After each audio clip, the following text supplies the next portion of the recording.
Hey, how you doing?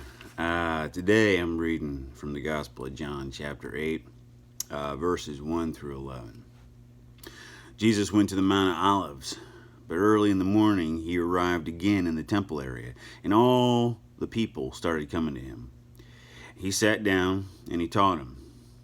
Then the scribes and the Pharisees brought a woman who had been caught in adultery and made her stand in the middle. And they said to him, "Teacher, this woman was caught in the very act of committing adultery. Now, in the law, Moses commanded us to stone such a woman. So what do you say?" They said this to test him, so that they could have some charge to bring against him. Jesus bent down and began to write in the ground with his finger. But when they continued asking him, he straightened up and said to them, "Let the one among you who is without sin be the first to cast a stone at her." Again he bent down and wrote in the ground. And in response, they went away one by one, beginning with the elders. So he was left alone with the woman before him.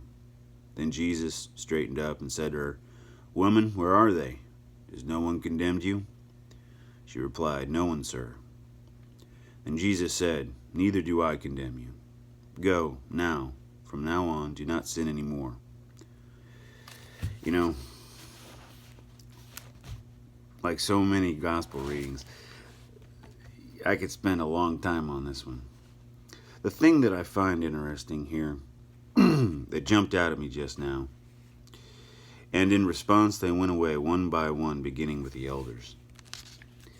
Beginning with the elders. So they knew something was up. The other thing that strikes out to me is, "Teacher, this woman was caught in the very act of committing adultery." Leads me to believe that this was a setup. I don't know. I could be wrong, but it seems like it's a setup to me. I mean, how many people walking through, their day-to-day lives, "Oh my gosh, look, there's some people committing adultery. Oh, look, there's somebody robbing a house." I mean, chance and circumstance, I suppose that could happen, but more than likely when people are committing adultery, they're doing it under lock and key, so they're not going to be found too easily. Third of all, where's the guy? They brought the woman, but there was no guy.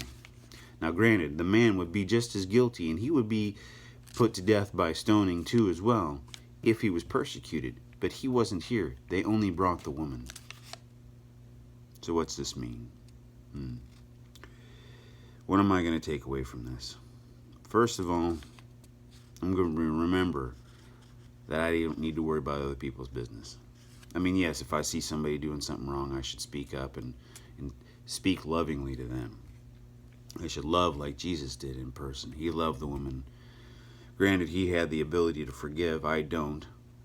But I should love and be like, "Hey, man, maybe you should walk a different path. You're kind of going in a bad place."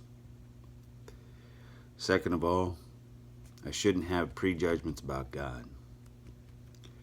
When I see somebody preaching the word,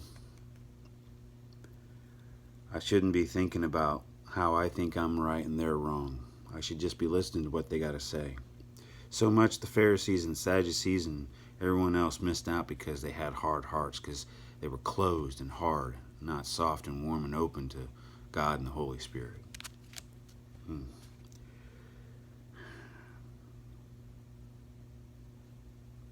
And I shall not judge, lest ye be judged. I don't know. It's so easy to judge people in this world. There's so much wrong going around. But that's the easy thing. Taking the easy way out isn't the way to go. It's about taking the hard path, the hard road sometimes. And I think sometimes we need to go through life and start looking for the right things, start looking for the good things. This world would be a better place if we started looking for the good things and start shining them, because that inspires people. And even if somebody is wrong like myself, you see somebody doing something good, something right, it inspires me, at least for me, it inspires me to do right and good too, and changes maybe the way I'm going in life. I don't know. That's all I got to say about that.